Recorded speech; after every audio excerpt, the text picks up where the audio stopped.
Hey guys, welcome back. So now let's get into more talk about the Grim Knight, who amongst the different versions of Batman, and of course the Batman Who Laughs as well, but out of the multiple dozens of Batman, of which I'm sure is somewhere in the hundreds at this point, I gotta say that these two are amongst my favorites as far as the different Batman variants go. And then like right behind them I'd have to put like the Nightmare Batman. And most of my reasoning for that goes into the character development, which is something that a lot of other Batman variations just haven't gotten to this point. But what I want to get into for this one is mainly that trichotomy between the Grim Knight, the Batman Who Laughs, and at this point the Batman Who Also Laughs, but also the Grim Knight and the Batman Who Laughs relationship with James Gordon, which could possibly cause the two of them to split ways. So let's get into it. But first, if you're new to the channel, be sure to subscribe to catch the spills every week, and don't forget to hit that bell up top so we can squat up in the comments for the first hour.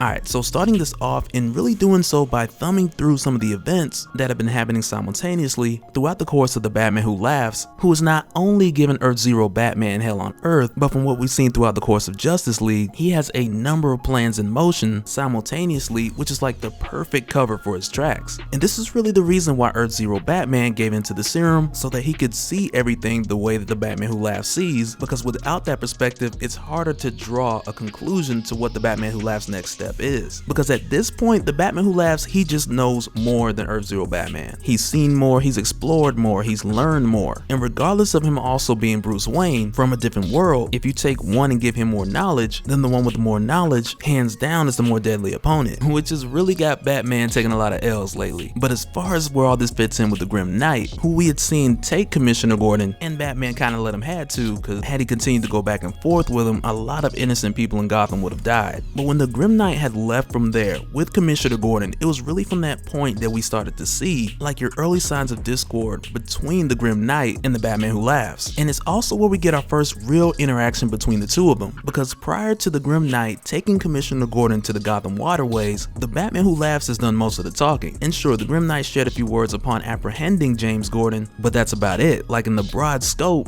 he just really hasn't been the Batman of many words. But when he takes Gordon down to the Gotham waterways, it's here where a lot more of it starts to come out. And primarily a lot of that stems from the location where they're at, which is directly under Crime Alley, which is a pivotal Bruce Wayne location, like period, and for obvious reasons. But aside from that, I'd have to say that Commissioner Gordon, his presence being here, it ties to all three Batmen just as deep as his actual location. Like for example, the Grim Knight, who is the one Batman different from these other two, who's vastly different because of the decision that he made in Crime Alley by immediately seeking that revenge on Joe Chill just after his parents were murdered. And then you got your case of Batman and the Batman Who Laughs, who have been Batman most of their lives. But in the case of the Grim Knight, who for a long time has been a very different Batman, he utterly abhors Commissioner Gordon. And mainly because Gordon was one of the few people who actually stood up to the Grim Knight, because everyone else on this world had either given into threats or they were subject to blackmail in some shape or form. But being that Commissioner Gordon was one of the only ones to stand up to him and eventually successfully take him down, there's only so much time that the Grim Knight spends in his presence, even though this is a Gordon from a different world, but it's only so much time that the Grim Knight spends here with him to where he just wants to take him out, as if he was the same Gordon that stopped him in the Dark Multiverse. And it even comes to a point while they're here where the Batman Who Laughs had told the Grim Knight to take Commissioner Gordon, that the Grim Knight nearly kills him, and only for Gordon to be saved by the Batman Who Laughs.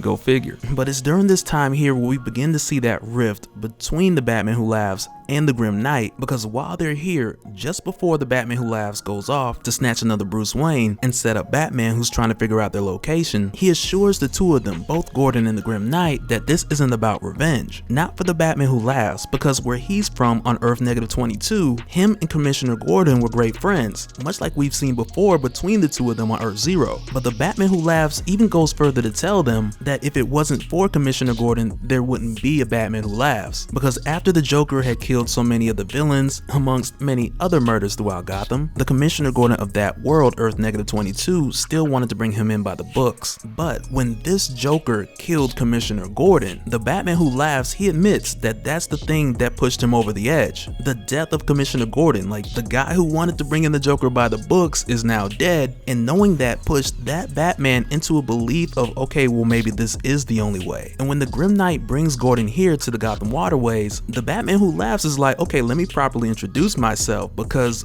we've technically never met. And it's funny because they've literally never met. But even in the same, it's like they've been friends for the longest. At least that's how the Batman Who Laughs sees it. Because during his time as Batman, they were close friends. And now that he's become the Batman Who Laughs, when he sees Gordon, he's like, you know what? Without you, there wouldn't be a me. Which is the exact opposite of how the Grim Knight feels. Because he's like, man, if you just leave us alone, I'm gonna kill him. But for the Grim Knight, it's polar opposites. Because in his case, if it had not been for Commissioner Gordon, he wouldn't have been stopped. He would have had Gotham on lock. And who's to say that it would have stopped there? Because the way he infiltrated Gotham, just on that scale, as the Grim Knight, with Wayne Tech pretty much planted everywhere. Had he continued, it would have been just a matter of time before his reach went beyond Gotham. But Commissioner Gordon put a stop to all that. And unlike your Earth Zero Batman or the Batman Who Laughs, this Bruce Wayne has no good memories of Commissioner Gordon. So when this Bruce Wayne sees the new Commissioner Gordon, only two things are on his mind. One is revenge, because the Gordon he knew tore down everything that he'd worked so hard for, but also there's this level of embarrassment, with Bruce leaning so hard into the ways of the Grim Knight, taking the law into his own hands, but Commissioner Gordon stopping all of this by the books, and doing it the way that it should have been done. But not long after this conversation, in this monologue from the Batman Who Laughs, he leaves them to go towards Batman, much like we talked about in the previous video, but when he does this, he leaves the Grim Knight alone with Commissioner Gordon. Because like as soon as the Batman Who Laughs leaves, and after he leaves, after giving this speech of it's not about revenge,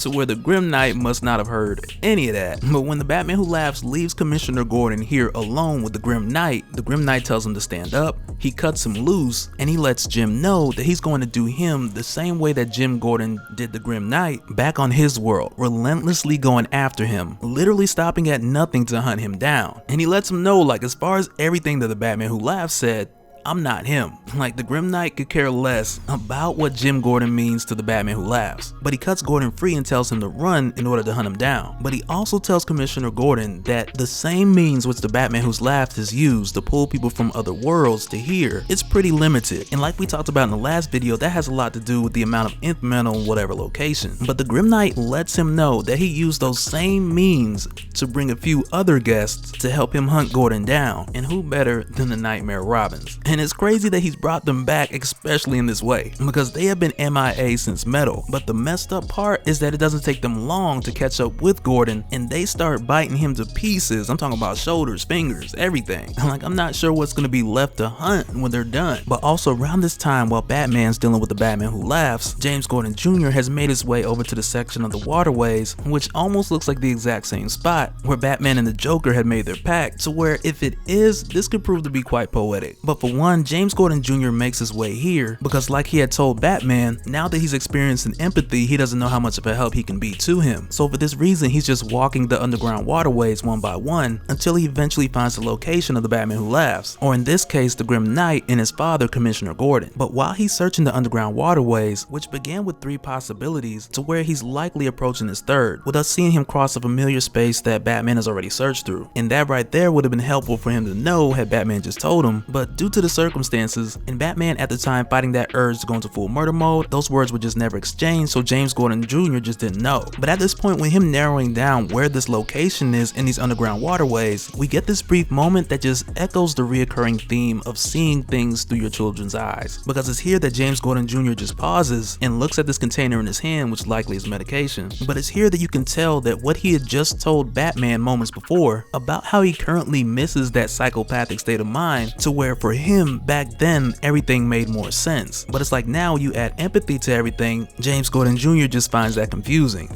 But that'll do it for this one, guys. Let me know your thoughts down below, especially with James Gordon Jr. making his way through the waterways, which will eventually lead to his father. But will he find him alive? Will he find a piece of him? Because personally, I don't think the Grim Knight is gonna let Commissioner Gordon go out that quickly. Not that that's a quick way to go, but I think the Grim Knight has a bit more plans for him. And as far as Batman, who we saw get shot at the end of the last video, he's been getting shot at all throughout this video, and he's still gonna be getting shot out through the next video. And not through the whole next video, but you know, at least till he figure out what he gonna do.